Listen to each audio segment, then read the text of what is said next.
Hello dear बच्चा लोग, यहाँ पर सवाल जो है वो थोड़ा सा कंफ्यूजिंग सवाल है। एनसीईआरटी का कंफ्यूजिंग क्वेश्चन में ही कंफ्यूजन है थोड़ा सा। और ये सवाल जो है सॉल्यूशन चैप्टर का यानी क्लास 12 केमिस्ट्री का एनसीईआरटी का 26वां एक्सरसाइज का क्वेश्चन है। ठीक है ना।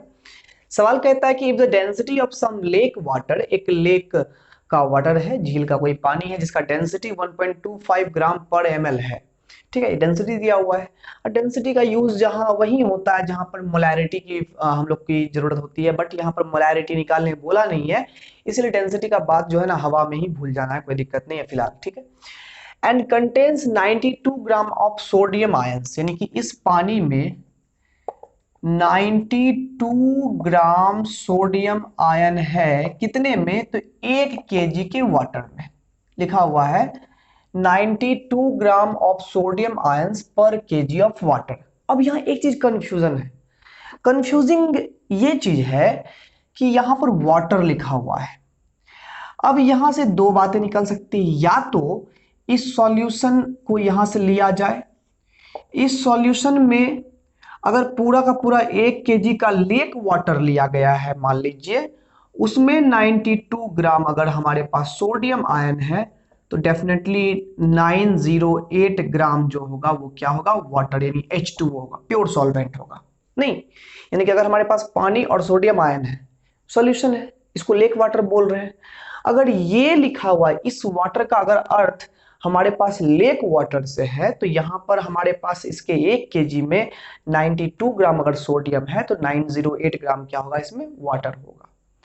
और अगर ऐसा लिखा हुआ है कि इस हमारे पास इस सैंपल की अगर 1 केजी इसमें वाटर लिया जाए, 1 केजी वाटर, तो इसमें 92 ग्राम सोडियम आयन अगर है, 1 केजी वाटर में घुला हुआ है 92 ग्राम सोडियम, तो इसका अलग सेंस है। यहाँ पर सॉल्वेंट 1 किलोग्राम है और सोडियम हमारे पास 92 ग्राम है। यहाँ पर हमारे पास सॉल्वेंट 908 ग्राम है और सोडियम यहाँ पर 92 ग्राम है।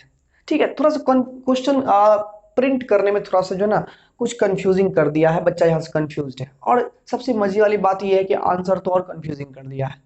आंसर 5 दिया हुआ है बाबू। यहाँ टेंशन मत लो, तुम लोग जो बना रहे हो बिल्कुल सही बना रहे हो, सही जा रहे हो, कोई दिक्कत नहीं है, गड़बड़ी नहीं है यहाँ पर। तो हम लोग दोनों ही तरीके से सवाल को सॉल्व कर सकते हैं। अलग अलग आंसर आएगा क्योंकि तुम देख रहे हो सेंस अलग अलग है, तो आंसर अलग अलग आएगा। तो दोनों सेंस यहाँ पर सेंस, अब देखो हमें मोलैलिटी सीखनी है भाई। अब मोलैलिटी में यहाँ क्वेश्चन का 2 सेंस निकल रहा है, तो हमारा जिम्मेदारी बनता है 2 तरह का आंसर निकालने का। अब ये मत बोला सर एनसीईआरटी का आंसर पूरा दो।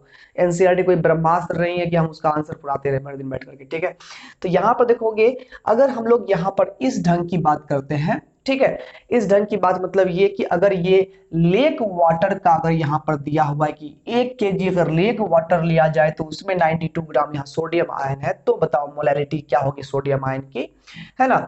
तब यहाँ पर हम लोग बात करें, अगर अच्छे से ध्यान देना, यहाँ पर सोडियम आयन का अगर हम देखें यहाँ पर बाबू, वेट जो दिया हुआ है वो सोडियम आयन का वेट दिया हुआ है हमें, वो दिया हुआ है 92 ग्राम।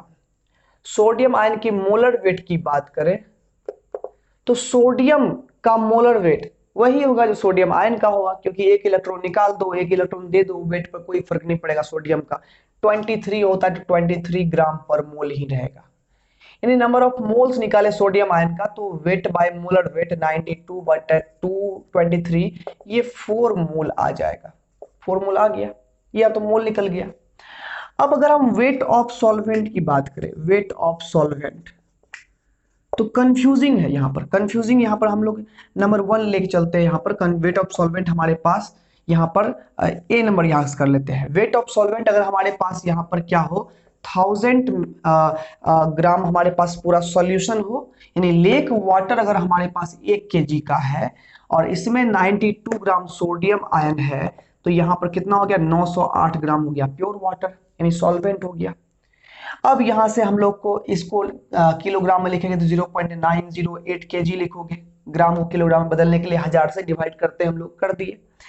अब यहां से हम लोग मोलैलिटी निकाल लेंगे, तो मोलैलिटी जो यहां से आंसर आएगा वो आएगा number of mole of solute by weight of solvent in kilogram. Number of mole यहाँ पर 4 मोल है, वेट है 0.908, यहाँ सॉल्व करो तो यह आ जाएगा 4.405 मोल पर केजी, यानी स्मॉल एन तुम इसको लिख सकते हो, इतना आ गया मोलैलिटी। फिर भी आंसर 5 है।